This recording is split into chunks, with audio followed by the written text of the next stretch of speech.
Y a estas alturas, increíblemente, pues todavía hay muchas dudas, igual que como lo que pasó en la reforma del Poder Judicial sobre esta reforma electoral. Pero vamos a arrancar desmenuzando todos estos temas, las dudas que puedan todavía surgir, tocando con detalle cada uno de los puntos.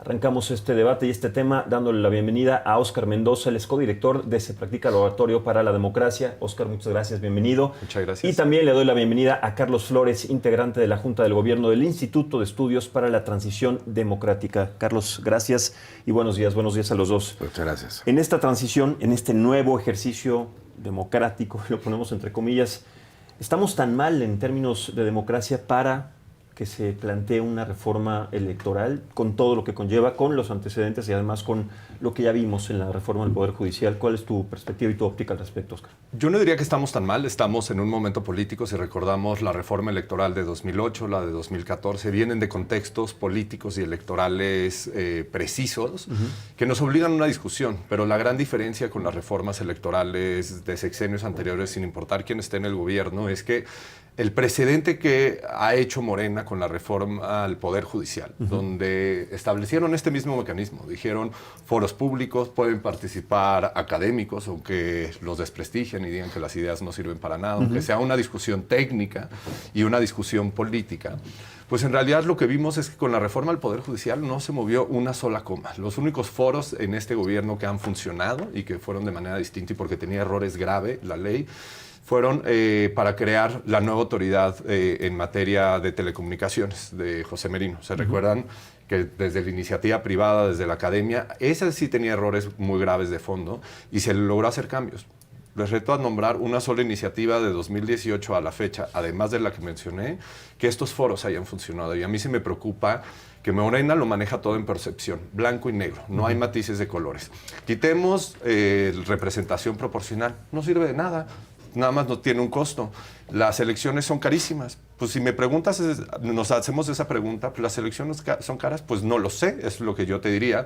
Pero si yo soy un ciudadano a pie y me dices que las elecciones cuestan tantos cientos de millones de pesos, que yo no tengo, por cierto, pues claro que las elecciones son carísimas. O si recuerdan la consulta popular de 2022, queremos que podamos juzgar a los expresidentes, pues ¿quién no? ¿No? O sea, en el sentido de si todo es blanco y negro y no hay matices, y si esa es la discusión, eso es lo que a mí me preocupa mucho. Y también... Sí, no hay espacio para el debate. No hay todo debate. Es de un lado a otro. Y muy importante, el satanizar, ¿no? Si todo es blanco y negro, como bien dices, ¿dónde queda el debate? Y lo segundo es poner y simplificar la realidad. A mí lo que me preocupa de fondo es que en estos foros no se va a hablar sobre los procesos. Si hablamos del Poder Judicial, decir que todo el Poder Judicial es corrupto y se soluciona a través de elección popular de jueces, yo no estoy seguro que esa es la solución correcta y no pudimos tener la discusión de fondo. ¿Cuáles son los procesos que debe de tener para un mejor sistema de impartición de justicia? ¿O por qué no decimos lo mismo de la Suprema Corte? La Suprema Corte es una de las 3 cortes más caras del mundo. ¿Por qué no llevamos a discusión cuánto presupuesto tiene la Suprema Corte de Justicia de la Nación? Porque se estaba intentando cooptar, ¿no? Y los mecanismos son distintos. Entonces, yo estoy preocupado en el lugar donde se está generando. Veo pocas oportunidades que se vaya a dar un debate de fondo. Yo creo que va a ser más un circo. Y eso me preocupa, los resultados que va a tener para la democracia. Y también me preocupa que en el fondo no estamos hablando de lo que Morena debería de traer a la mesa. Cómo aumentar los mecanismos de participación ciudadana. Si te fijas en el discurso y desde Andrés Manuel con el Plan C, no hemos hablado nada sobre modificar las reglas de revocación del mandato. No hemos hablado nada sobre consulta popular y refrendo. No hemos hablado nada sobre iniciativa ciudadana o referéndum obligatorio para ciertos temas. No hemos hablado nada sobre las candidaturas independientes, en cómo aumentar esta figura. Tampoco sobre presupuestos participativos, tampoco en cómo se conforman las bancadas, tampoco... Y la lista me puedo seguir y seguir. O sea, estos son mecanismos de participación directa ciudadana que aumentan la representación de los ciudadanos y las ciudadanas y que desde práctica creemos que desde ahí debería estar basada la conversación. También debemos de hablar sobre cómo funciona el poder legislativo, o sea, el poder legislativo que tú puedas brincar de bancada en bancada o cómo se conforman estas supermayorías que, por cierto, esa es reforma de la del 2014, ¿no? Queremos hablar, y dice la presidenta, hay que quitar temas de reelección. Pues muy bien, pero la reelección nunca estuvo bien planteada desde el inicio porque dependía del partido, ¿no? O sea, si eres del PRI, de Morena, del Verde, de quien seas, dependes de que el partido te dé la venia para poder reelegirse, ¿no? Y a nivel presidencias municipales nos quedó muchísimo a deber, en diputaciones locales. Yo creo que esos son los temas que nos deberíamos de estar centrando versus si reducimos en 200 los de representación proporcional, porque tampoco nos estamos haciendo la pregunta de fondo, ¿para qué sirve la representación proporcional? No estamos hablando de cuotas o, por ejemplo, como en la Ciudad de México, que existe el diputado o diputada migrante. Tampoco existe, estamos teniendo una discusión de cuántos curules escaños tendrían que tener asegurados las poblaciones vulnerables en México, las poblaciones indígenas, las poblaciones LGBT+, y hay muchos otros grupos que tienen poca representación en el Congreso, y que esa es la pluralidad del México en el que vivimos. La pluralidad se tiene que asegurar a través de acciones afirmativas, se tiene que asegurar con un diseño de sistema que sí responda a las necesidades de la ciudadanía, no necesariamente a discusiones políticas que yo creo que van a estar mucho más vacías y van a ser argumentos de el INE nos cuesta el 0.33% del presupuesto, ¿no? O sea, y sus organismos, también tribunales y toda la organización de elecciones. ¿Y? O sea, ¿en comparación a qué está haciendo caro? O sea, la democracia está haciendo cara ¿en comparación a qué? No. ¿En comparación a salud? Pues no. Y hay unos huecos gigantes, ¿no? No todos los temas. Ni siquiera que compararse con nada. Exacto. Ese es el costo que tiene la democracia, y la democracia mexicana la hemos luchado durante muchos años para empezar a debilitarla. Yo creo que hay áreas de oportunidad. Yo no me pongo una reforma político-electoral, pero pongamos bien los temas que van a esta discusión. Y yo veo los foros y las temáticas, y lo que me preocupa es que vamos a regresar a foros más de mano alzada, a mucho acarreo de personas, donde se va a expresar mucha opinión política y poca opinión técnica de ¿cuál va a ser las consecuencias de esto que están planteando? Y yo siento, y por lo que leo, por lo que veo y por lo que analizo y desde práctica, lo que vemos es que claramente hay una decisión tomada en modificarlos de representación popular, claramente en el tema de los soples, en la organización de las elecciones a nivel local, que me parece muy grave, el perder esta cercanía desde la autoridad que organiza las elecciones, y que todo tiene que estar centralizado. ¿Por qué? ¿Dónde queda el federalismo? ¿No? El tema de no reelección yo creo que está abierto a discusión, y financiamiento de partidos, lo mismo. O sea, pero también hablemos de fiscalización, ¿no? De fiscalización, qué es lo que sucede en las redes sociales, las multas que tienen los partidos políticos, que por cierto esas multas las pagamos todos los mexicanos y mexicanas con nuestros impuestos, con lo que financiamos a los partidos políticos. Lo vimos solo en la reforma al Poder Judicial, en temas de financiamiento, hubo un verdadero cochinero. Decían, no podías obtener financiamiento, pero vimos un montonal de jueces y, bueno, de candidatos y candidatas al Poder Judicial en todos los niveles haciendo campañas.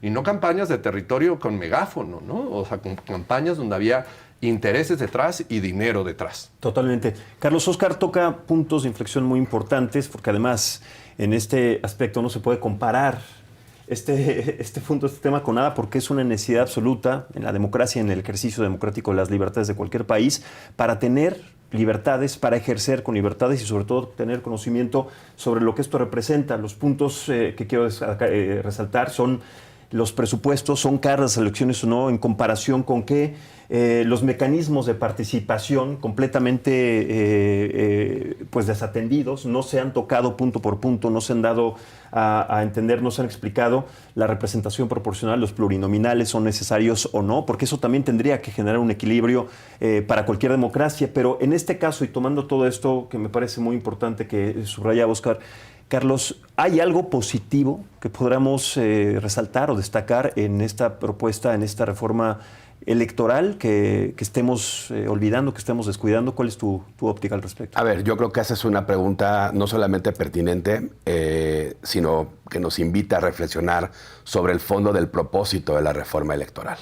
Hay que recordar que a partir de la transición o del inicio de la transición a la democracia en México, en 1977, las últimas 8 reformas electorales que ha vivido este país han sido, en primera instancia, convocadas por necesidades y demandas de la oposición. En ningún caso se ha hecho una reforma político-electoral desde el partido en el gobierno, desde el oficialismo, desde quienes ostentan y detentan el poder político en México.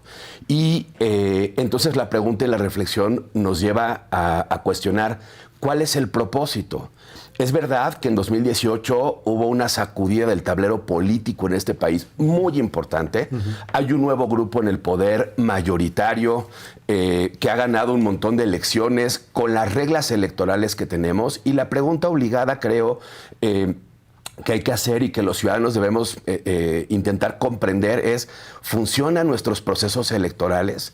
¿Son útiles las elecciones que tenemos? ¿Realmente reflejan las demandas de los ciudadanos? Estamos trabajando un muy buen sistema electoral y yo debería decir con justicia por lo que ha hecho la autoridad electoral en los últimos años en un México con una democracia incipiente, inicial, con muchas áreas de oportunidad, pero democracia al fin. Los procesos electorales funcionan. Y me detengo acá porque llevamos un continuo de elecciones organizadas por un árbitro imparcial, independiente, autónomo. Lograr esa autoridad nos costó muchísimo tiempo. Muchas batallas intentar que el IFE funcionara, que el INE funcionara, que incorporáramos elementos para favorecer la competencia política de forma equitativa, que pudiésemos incluir mecanismos para fortalecer la pluralidad de este país. Este país no es un monolito, es un país muy fragmentado, muy diverso, muy disperso. Y entonces yo digo, si valoramos y ponderamos que las elecciones se han hecho bien, que el voto libre se cuenta y se cuenta bien, no quiero entrar al tema de la reforma judicial y la elección judicial, porque eso pervirtió y corrompió todos los mecanismos que teníamos. No le echaremos más limón a la herida. Más limón a la herida, pero en términos estrictamente electorales, en la renovación del poder político en este país, no tengo duda que las elecciones funcionan. Y es verdad que nos cuestan el 0.33% del presupuesto de este país, de los decenas de miles de millones, de billones de pesos que gasta el Estado mexicano, solamente el 0.33, ni la mitad de un punto porcentual cuestan esas elecciones. ¿Por qué nos cuestan esa cantidad? Visto en proporción del gasto público en general, pues la verdad es que parece una cifra bastante menor y bastante marginal para lo que representa para los mexicanos y las mexicanas de poder hacer uso de sus derechos al voto, ¿no? De ir a las urnas y votar en libertad, de manifestar sus ideas políticas en una boleta, su preferencia electoral. Me parece que el costo es bastante razonable para lo que este país necesita y considerando que nuestro sistema electoral es un sistema que está sustentado en la desconfianza. Como no creemos en elecciones confiables porque venimos de fraudes de importancia en el siglo pasado, hay que ponerle muchos candados al padrón electoral, muchos candados a la credencial para votar, muchos candados y seguridad a la boleta electoral, ¿no? Tenemos un sistema hiperbarroco, muy sofisticado, muy complejo, cuesta mucho por la desconfianza. Pero también muchas dudas en los anteriores, no solamente en los del siglo pasado, Carlos, también en los actuales ya hay algunas desconfianzas. Por elementos que tienen que ver con intervención del dinero y de actores que no son parte de la competencia política. Me refiero a poderes fácticos, ¿no? Consorcios, gente, digamos, con mucho poder económico, pero también el crimen organizado, pero también la delincuencia. Entonces, siendo muy puntual con tu inteligente pregunta, digo yo, las elecciones nos cuestan lo que este país necesita para fortalecer sus procesos democráticos. Y hemos logrado un árbitro independiente y con autonomía, ¿no? Hasta la última elección en 2018. Hemos consolidado procedimientos electorales que nos llevan a garantizar que el voto es libre, que el voto se cuenta, que los mecanismos de vigilancia que nos damos nos dan confianza en que los resultados son los que dice el árbitro electoral. Y me parece que entonces la reforma pierde un propósito centralísimo, que es dónde están las demandas de las oposiciones para estar exigiendo una reforma electoral que hoy nos está pidiendo, ¿no? Los partidos están muy ajenos, muy distantes, entiendo que están en un proceso de reacomodo político también, pero no es el momento de una reforma político-electoral que hasta hoy no se ha roto esa tradición, ha sido soportada y demandada por las oposiciones. Hoy tenemos una cosa y un experimento completamente diferente, rompe esa tradición y es desde el poder oficial, desde el partido en el gobierno, que nos invitan y nos convocan a modificar un sistema que funciona razonablemente bien. Óscar, Carlos desmenuza de una manera muy precisa el tema, sobre todo del presupuesto, porque además también escuchamos las declaraciones de la presidenta Claudia Sheinbaum en la mañanera que la oposición se siente superior, se sienten por encima del pueblo, que no tienen necesidad de aportar cuando su discurso ha sido distinto, cuando además la propuesta que ellos pusieron sobre la mesa tiene que ver completamente distinto con los ejes y con los planes que ellos durante tanto tiempo establecieron. Es decir, el discurso va encaminado siempre a lo que quiera o no la oposición. Carlos bien dice también, porque además es una realidad, vivimos en un país polarizado, muy dividido, mucho más ahora en estos tiempos.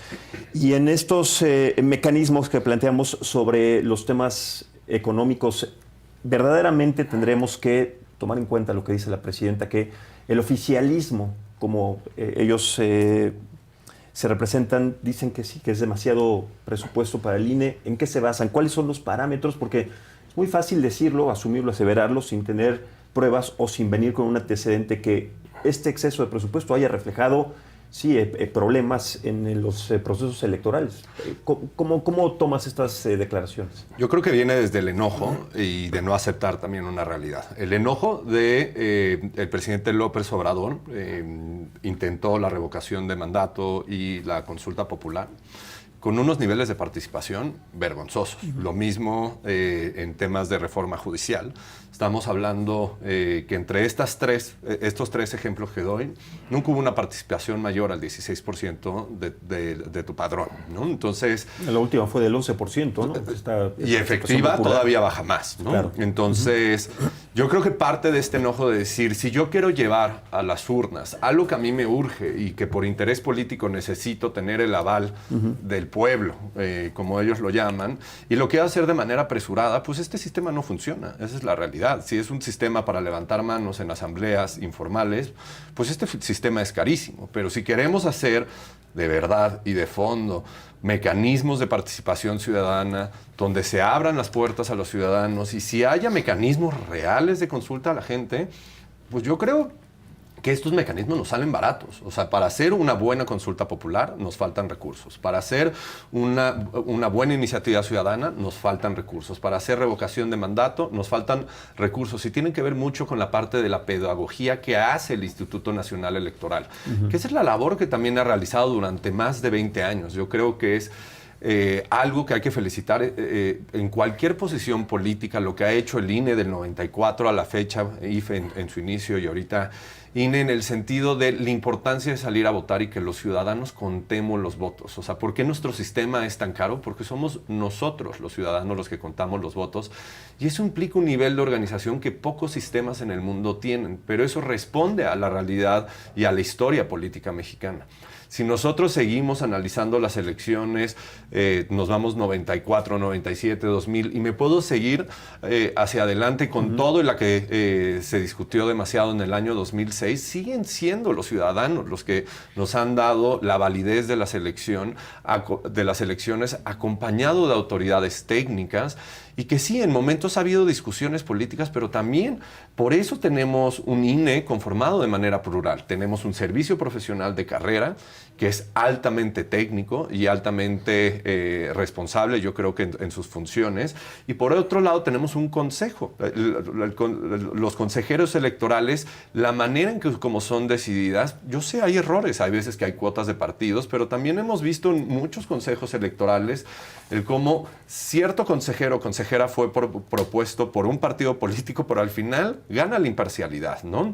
Gana la imparcialidad en el sentido que está compuesto de manera plural. Podemos discutir el reducir el número de consejeros, que eso sería un ahorro mínimo presupuestario, pero ahí ya tendrían un win en tema o una ganancia en temas presupuestarios, y también que se modificó. Llevarlos a voto popular, ¿por qué? O sea, como... Si hoy los mexicanos y mexicanas, voy a cambiar el ejemplo, 75% de los mexicanos están a favor de la reforma judicial. 11% salió a votar.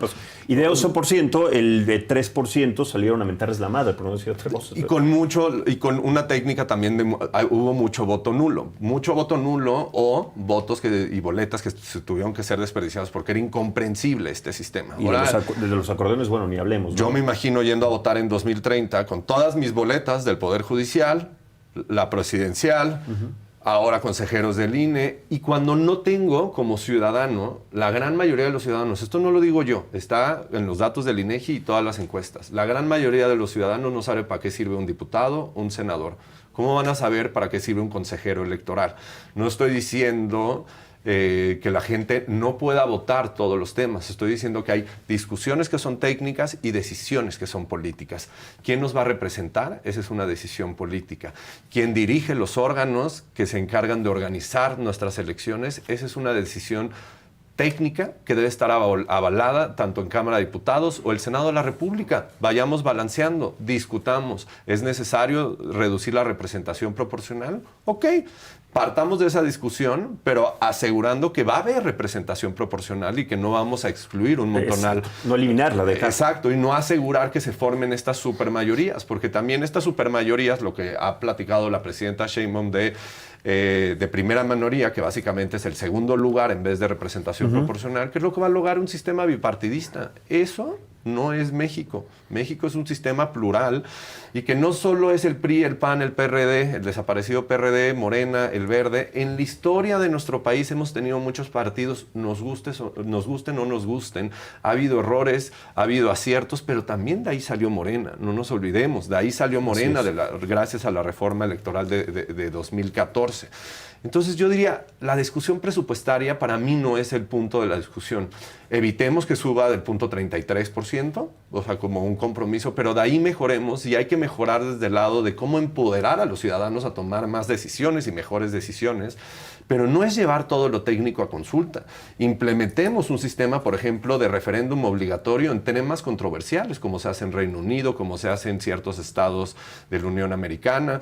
O sea, hay muchas maneras de buscarle en dónde tenemos áreas de oportunidad y también mejorar lo que hay. O sea, todas las instituciones son compuestas por personas, son seres vivos, no hay que anquilosarlas. Yo estoy de acuerdo en que pueden existir estas discusiones, pero no así. Yo no veo, no sé tú, Carlos, una señal de que esto vaya a haber pluralidad.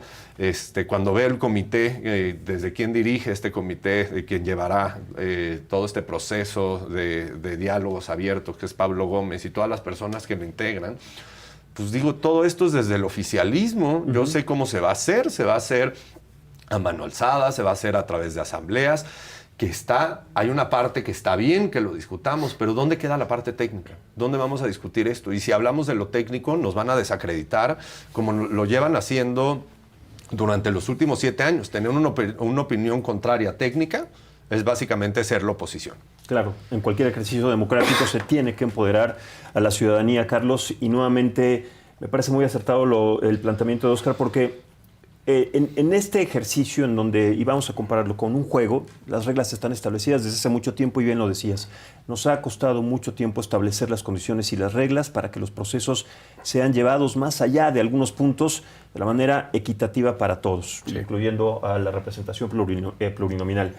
Cuando hablamos de esta comisión creada en donde Pablo Gómez la va a dirigir, es una comisión plural, incluyente, es una comisión en donde estarán los actores para llevar a cabo este ejercicio de manera clara, óptima, inclusiva, transparente. ¿No? ¿Qué opinas de la formación de esta comisión? Yo creo que es justo lo contrario. Es decir, estamos frente a una comisión exclusivamente gubernamental. No hay allí muestra rasgos de la pluralidad política y de la expresión más plural que vive este país, ¿no? No están sentadas allí las oposiciones, no hay partidos diferentes, no hay organizaciones sociales, no hay expertos o especialistas que puedan acompañar y acuerpar ese proceso. Y creo que nace con el pie izquierdo. El señor Pablo Gómez hace una declaración francamente temeraria y dice, esto se va a aprobar o vamos a tener una reforma electoral donde haremos valer el peso de nuestra mayoría. Es decir, si alguien pronuncia una frase de ese tamaño, de ese nivel de irresponsabilidad política, a lo que nos invita es a pensar que no va a ser tomado en cuenta porque tienen una mayoría construida artificial e ilegalmente en la Cámara de Diputados, con extorsiones y amenazas a personajes que ya conocemos públicamente, que le sumaron a la mayoría en el Senado, pero no representan ese espacio plural para discutir una reforma con propósitos genuinamente democráticos. Hemos visto a lo largo de los últimos 7 años cómo a partir de un conjunto de decisiones, de un sistema, digamos, de votación que les brinda una primera mayoría no absoluta en la administración del expresidente López Obrador en el Congreso de la Unión, tienen el control del Congreso, es decir, tienen un poder legislativo sumiso, obediente a el dictado de las reformas que se mandan desde el Palacio Nacional. Eso no augura que tengamos un proceso de deliberación de a de veras, genuinamente democrático. 2, ordenaron una reforma al Poder Judicial. Nos costó muchísimo construir el INE con muchos trompicones, con muchos desaciertos, ¿no? Ejecuta esa reforma y produce lo que hemos visto hace unos meses para ver quién nos va a representar en ese Poder Judicial. Podemos hoy afirmar, ¿no?, en esta política de acordeones, en estos sistemas de votación construidos para esa elección, que habrá un control muy importante desde el poder político, desde quien gobierna hoy este país. Entonces, cada dique y cada elemento de nuestro sistema democrático se ha erosionado de una forma muy importante. ¿Por qué tendríamos que pensar que la reforma político-electoral que salga de esa mesa, que salga de esos 7 integrantes, ¿no?, con el conjunto de discusiones y foros que quieran hacer, por qué tendríamos que pensar que va a seguir el camino que ha seguido la transición democrática de México? Fortalecer la autonomía del árbitro electoral, garantizar sistemas de elección en donde el Consejo del INE esté representado y la elección de esos árbitros electorales tenga el consenso de las mayorías, de las minorías, de grupos representados para llevar a cabo una elección. Tendríamos que pensar en qué elementos vamos a agregar para una condición de competencia más equitativa, ¿no? La discusión no tiene que ser solamente si nos vamos a ahorrar, es una falsa debate de si nos vamos a ahorrar unos pesos, unos centavos, porque vamos a quitar a los diputados o a los legisladores de representación proporcional. Me parece que lo que hay que ponderar es ¿por qué surgieron? Y ustedes saben que quien propuso esos cargos de representación fueron los partidos de izquierda. Exactamente. Fue la izquierda democrática en este país que luchó porque no estaban representados. Entonces yo quiero ver una reforma, me imagino, me gustaría, donde limitaran la sobrerepresentación. Vamos a un sistema de proporcionalidad pura, muy bien, ¿no? Pero no estemos pensando en disminuir esa pluralidad política. Y finalmente, ¿qué condiciones de lo que se puede mejorar pueden fortalecerse en una reforma política electoral de este tamaño? Tampoco las veo. Y no las veo porque hemos pasado del plan A, del plan B y del plan C, que allí se quedaron guardados, durmiendo el sueño de los justos una temporada, que la protesta ciudadana sirvió, que no tenía el poder político gobernante, las mayorías suficientes para poderlo aprobar en el Congreso, pero que hoy sí lo tienen. No veo por qué no tendría que ser un avasallamiento sin escucha y sin deliberación en pluralidad que incorpore las demandas de esto que fortalecería el sistema democrático, y por el contrario que estemos encaminándonos a un rumbo en donde dejemos por final de cuentas nuestra democracia germinal, incipiente y precaria para dar paso a un sistema de controles autoritario. Totalmente, y lo voy a decir irónicamente también así, Óscar Carlos, es una representación desproporcionada la que están llevando a cabo por esta comisión, porque bueno, si vamos a establecer las reglas o a conocerlas, formas son fondo. Aquí parece que las formas no las conocen y el fondo lo tienen perfectamente bien establecido porque conocen el objetivo, pero tenemos que pasar lista, porque cuando hablamos de Pablo Gómez, el que va a encabezar esta comisión, Rosa Isela Rodríguez, Pepe Merino, Ernestina Godoy Ramos, Lázaro Cárdenas Batel, Jesús Ramírez Cuevas, Arturo Saldívar. O sea, es importante conocer el perfil de estos nombres. Son quienes van a formar parte de esta comisión y no los podemos invisibilizar porque tienen un nombre, apellido y tienen tienen antecedentes que han flagelado y fragilizado diferentes aspectos democráticos y políticos en nuestro país. Y yo los nombro porque ellos estarán tomando en cuenta entonces las decisiones desde sus lugares cercanos, desde sus juntas, desde su secretismo, para llevar a cabo las decisiones que ellos consideran las mejores y las más óptimas para esta reforma. ¿Y dónde queda la pluralidad con perfiles? Pienso en Rosicela, pienso en Ernestina, pienso en Pablo Gómez, que tienen... Arturo Saldívar, que tienen un historial muy claro de cercanía a López Obrador, cercanía a las reformas no plurales que se han planteado. Y perdón que lo diga así, y concretamente de Arturo, de traición un poco al pueblo, a un proceso, como dice Carlos, también establecido y que nos ha costado muchísimo trabajo, como fue la Suprema Corte de Justicia. Sí, y a mí lo que me impresiona es la falta de pluralidad. ¿A qué le tienen miedo? A también incluir pluralidad. O sea, a mí me hubiera gustado más ese grupo que fuera conformado. Está bien, aceptemos, la mayoría la tiene Morena. Pero ¿dónde está representado proporcionalmente también lo que tienen los demás partidos? Por eso es una desproporción. Debería de haber un lugar también para el PRI, debería de haber un lugar también para el PAN. Nos guste o no nos guste, esa es la realidad de nuestro país, no ser pro-Morena o anti-Morena. Vivimos en un país plural, con distintas voces, a pesar de que la oposición no se logra reconstruir y que está lleno de áreas de oportunidad, de acuerdo, pero eso no les quita ni les invalida la probabilidad y la posibilidad de estar en las mesas de discusión. Entonces, si todo está controlado por la consejera jurídica de la presidencia, Secretaría de Gobernación, ex-UIF, y ex presidencia de la Suprema Corte de Justicia de la Nación, y que además impulsó de fondo la reforma al Poder Judicial sin tener una discusión técnica, que eso sí es muy impresionante en el tema de Saldívar, que él ya tenía claro por dónde se tenía que reformar el Poder Judicial, lo había empezado a implementar y después empezó a jugar a la política. Ahí tenemos un grave problema. Entonces, todos los antecedentes a mí me preocupan, y me preocupa doblemente el jugar estas imágenes. Elecciones caras, se sustituye reduciendo, eligiendo y aumentando la democracia. Versus discusiones de fondo. ¿Por qué no estamos? Yo creo que hoy lo que nos urge reformar y que no nos hemos animado desde los años 70 es cómo funciona el Congreso, Cámara de Diputados y Senado de la República. ¿Dónde está la promesa de transparencia en las prerrogativas de los partidos políticos? ¿Ustedes saben en qué se gastan los cientos de millones de pesos que tiene Morena en la Cámara de Diputados o en el Senado de la República?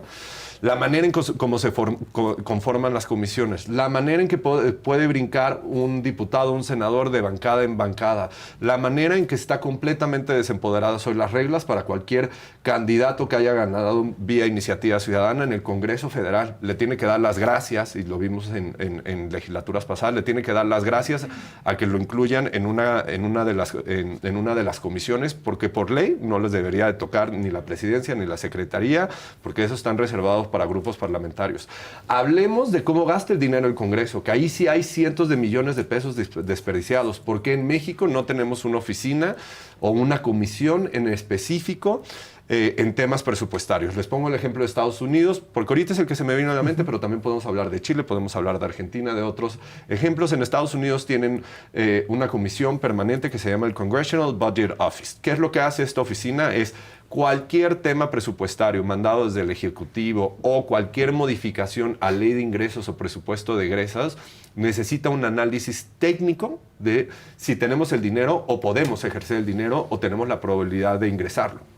¿Qué es lo que hacemos en nuestro país? Ley de ingresos, modificamos en Cámara de Diputados el tipo de cambio y eso nos va a dar X número más de billones de pesos. Segundo, modificamos entre el 3, históricamente desde 1997 a la fecha, modificamos entre el 3 y el 5% del presupuesto de egresos de la Federación, con unas discusiones eternas que no nos llevan a nada. ¿Dónde lo modificamos? Caminos rurales, porque hay un tema de rendición hacia las poblaciones que representan, temas culturales y muchos otros temas que no representan más del 5% en toda la historia de la democracia de nuestro país. Los diputados no tienen ni los conocimientos ni la intención mínimo de entrar a esa discusión. ¿Dónde queda la pluralidad si ese contrapeso en realidad solo te puede modificar entre el 3 y el 5%?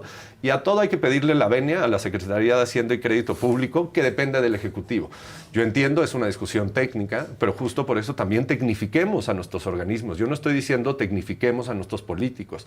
Hagamos lo que tiene muy bien hoy el INE con la Cámara de Diputados. El INE tiene un servicio profesional de carrera al cual tú le puedes hacer preguntas, como lo vimos ya con Tadei, también como presidente del INE, de ¿podemos o no podemos hacer una elección al Poder Judicial? Oiga, presidenta, nos faltan 2,000 millones de pesos, no se la vamos a poder dar. Entonces la solución es que se vuelvan a centralizar en el Estado las elecciones, como previo a 1994. Una regresión absoluta, sí. ¿Y dónde están las reformas que sí necesitamos? O sea, yo creo, si queremos hacer cambios de fondo en cómo funciona esta democracia y cómo tomamos las decisiones, que el partido en el poder se ponga a discutir lo que verdaderamente importa. Cambiemos la Cámara de Diputados y el Senado de la República. Y ahí entra representación proporcional, ahí entran financiamiento de partidos, ahí entran todos sus temas.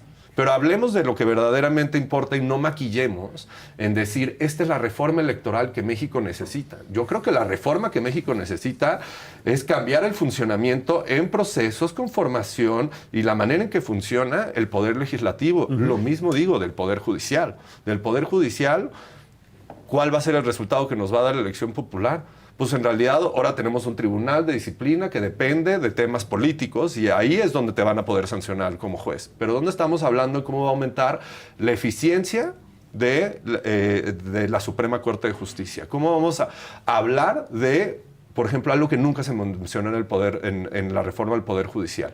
Hoy, 92% de los casos en temas de justicia, de los conflictos que cualquiera de nosotros podemos ir a denunciar y que se pueda judicializar, está en tribunales locales. Solo el 8% llega a nivel federal. Nos concentramos tanto en la discusión a nivel federal y un poder judicial federal que sigue funcionando para las élites, que sigue funcionando dependiendo de quién eres, cuánto dinero tienes y a quién conozcas. Eso es lo que no estamos dispuestos a reformar. Lo mismo en el legislativo. En el legislativo, ¿cómo tecnificamos el cuerpo del legislativo, no los legisladores per se, para que puedan tomar mejores decisiones, que puedan ser suficientemente técnicos? Hoy las comisiones no funcionan así, tienen un chavito como secretario o secretaria técnica, que está bien, le echan todos los kilos, pero no hay equipos técnicos de verdad detrás de los diputados y los senadores, y eso es a mí lo que verdaderamente me preocupa. Sí, un poder y una herramienta solo para los poderosos, para las élites. Y lo mismo va a seguir siendo el Congreso. Reduzcamos o no reduzcamos, eliminemos o no eliminemos representación proporcional, va a seguir siendo exactamente lo mismo. ¿Hay errores con la representación proporcional? Definitivamente. Empezando por Morena, el PRI, PAN y todos los partidos a quienes ponen en representación proporcional, a sus coordinadores de bancada, a sus vicecoordinadores, posiciones mucho más políticas. Ok, hay error. Lo que sí ha logrado es que no estén partidos sobre representados, con la excepción de Morena y aliados, gracias a la reforma de 2014 y el cómo se ha interpretado y cómo se pueden formar estas supermayorías obteniendo el 50 y pico % de los votos y controlando el 76 o 72% del Congreso. Ahí hay una cosa ilógica. También tenemos que poner límites a las supermayorías que se pueden formar. Está bien que México hoy, la mayoría de los mexicanos apoyen a Morena. Yo no tengo ningún problema con eso, pero también hay que asegurar que haya un Congreso plural y que no lleguemos al bipartidismo, ni tampoco lleguemos a discusiones de que se creen cuantos partidos políticos se quieran y pulvericemos en realidad a toda la oposición, porque tampoco es la solución, ¿no? O sea, porque yo cuando tengo estas... Pero tener 10 partidos políticos, ¿crees que abone, que sume a tener 2 partidos, o en este caso 3? Bueno, sobre todo el término bipartidista. Yo creo que no. Veamos la historia. El PT, ¿dónde fue creado? ¿No? El PT fue creado en un momento previo a la transición democrática. ¿Quién le sirvió? Al PRI. Esa es la verdad. El Verde, ¿a quién le sirve? Al partido en el poder. Tú vas metiendo más partidos chiquitos y vas pulverizando más la oposición y la discusión. Esa no necesariamente es la discusión. Y cuando lo ponen todo en blanco y negro, pues ¿por qué no ponemos ya en la mesa, si estamos en época de ideas locas y que todo es blanco y negro? Pues transicionemos un sistema parlamentario, ¿no? De supermayorías donde en realidad necesitas estas supermayorías para permanecer en el poder y cuando las pierdes, pues va cambiando por la siguiente supermayoría. Eso es una idea loca, no estoy diciendo que esa es la que quiero, la que estoy proponiendo que se discuta, pero si todo se reduce a todo es muy caro, hay que elegir absolutamente todo, pues entonces yo también puedo proponer Pues porque no empezamos a tener la discusión de un sistema parlamentario que responde más a la realidad que está impulsando Morena. Claro. Carlos, ¿existirá a partir de esta realidad y sobre todo en el tiempo en el que estamos un espacio para un diálogo sustantivo con la oposición? ¿Están a tiempo? ¿Hay posibilidades? ¿Existen las herramientas? Me gustaría pensar que sí, y que el plan A, el plan B y el plan C que hemos conocido meses atrás, años atrás, no preconfiguren ni perfilen un tipo de reforma que ya sabemos a dónde nos va a llevar.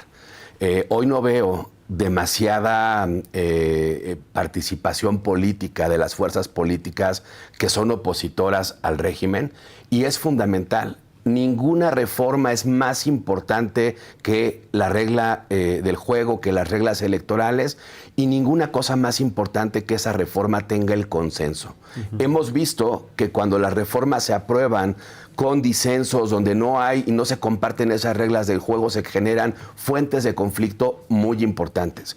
Episodios varios. Por ejemplo, ustedes recordarán la elección de consejeros del 2003, en donde se excluye el PRD de la votación en los diputados de esos consejeros, y terminamos con un conflicto postelectoral después de una competencia súper intensa donde quien gana, gana por menos del 1% de la votación, y se arma un conflicto político muy importante para este país. Entonces, la primera cosa que yo diría que hay que intentar sostener es por todas las vías intentar incidir para lograr el mayor consenso posible. No hay forma de que uno vaya al terreno de juego sin conocer las reglas, sin aceptar las reglas, sin estar de acuerdo con esas reglas del juego. Y aquí no se juega solamente un sistema electoral y una mecánica de votación, se juega un acuerdo social que ha implicado durante mucho tiempo del México democrático, un sistema de convivencia política, la elección pacífica, que no es una cosa menor, que no nos estemos matando y golpeando, ¿no? Abruptamente en la competencia político-electoral. Por supuesto que hay episodios ahora que el crimen interviene y tal, por supuesto que lo hay, pero en general hay estabilidad política y paz pública. Y eso ha sido una garantía de nuestro sistema electoral con la democracia que nos hemos dado y que hemos construido, y que quizá con esta propuesta que hoy no conocemos, pero anticipamos que pues viene con un prólogo muy amplio de planes A, B y C, y que quizá no necesariamente sea muy diferente a ello, que no sea el último clavo que termine de sepultar el ataúd de la democracia mexicana. Ahora bien, creo yo que la oposición tiene un montón de herramientas todavía para poder incidir en las reglas del juego. Pienso yo, si el PT y el Verde, que han vivido gracias y que han tenido representación gracias al sistema de representación proporcional, van a estar dispuestos a sacrificar esas victorias que han tenido por ese sistema de representación. Dos, hoy tenemos un sistema competitivo de partidos donde el financiamiento público ha sido una garantía muy importante, es la forma más transparente. Podemos discutir después si tienen mucho o poco dinero, pero ¿qué preferimos? ¿Dinero público constante, sonante y transparente, o la intervención de poderes fácticos que financien campañas, como hemos visto, que inciden de una forma muy importante, el crimen organizado, poderes de hecho, y que incidan en a quiénes vamos a elegir? ¿Quién puede pagar un acordeón? ¿Quién accede a esa difusión? ¿No? ¿Qué intereses están detrás para elegir esos órganos de representación? Y un aspecto en donde creo la oposición tiene mucho que pensar en temas de representación proporcional. Saben ustedes, durante la presidencia de César Nava en el Partido Acción Nacional, fue el Partido Accional quien propuso reducir el número de legisladores de representación proporcional, los famosos pluris. Durante la presidencia en el PRI de Enrique Ochoa, fue el Partido Revolucionario Institucional quien propuso disminuir esa representación o esos cargos plurinominales. Ahora es Morena en el poder quien pide reducir. ¿Por qué lo hacen? Siempre hay un interés del partido que gobierna en disminuir las condiciones de competencia, de avasallar y construir hegemonías a partir de esas reglas electorales. Creo que si los partidos no se piensan, y la sociedad en su conjunto, y las organizaciones y la academia, lo que nos estamos jugando no es un sistema solamente electoral, sino el destino y el horizonte de este país, ¿no? Que pasemos de un régimen, ¿no?, democrático incipiente inicial a un conjunto de reglas del juego donde la competencia ya no sea de a de veras, que volvamos a sistemas en donde la simulación, puede haber elecciones, pero no habrá resultados legítimos, confiables, creíbles, donde el voto sea libre y donde la representación plural política en este país sea relevante. Y un último punto quizá de donde creo les puede y les debe importar los partidos es, Morena ha ganado un montón de elecciones con estas reglas electorales. Son ellos los principales beneficiarios del sistema electoral. ¿Por qué querer cambiarlo?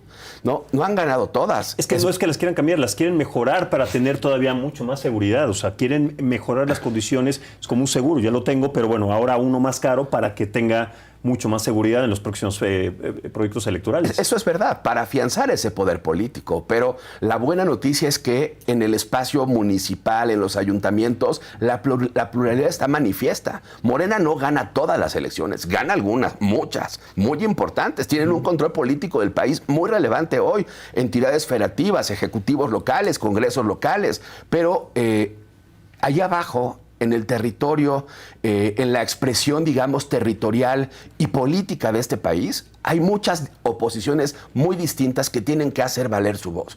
Las entidades federativas no van a decir nada con este conjunto de reglas electorales. Oye, por ejemplo, que la propuesta sea la eliminación de los organismos públicos locales electorales.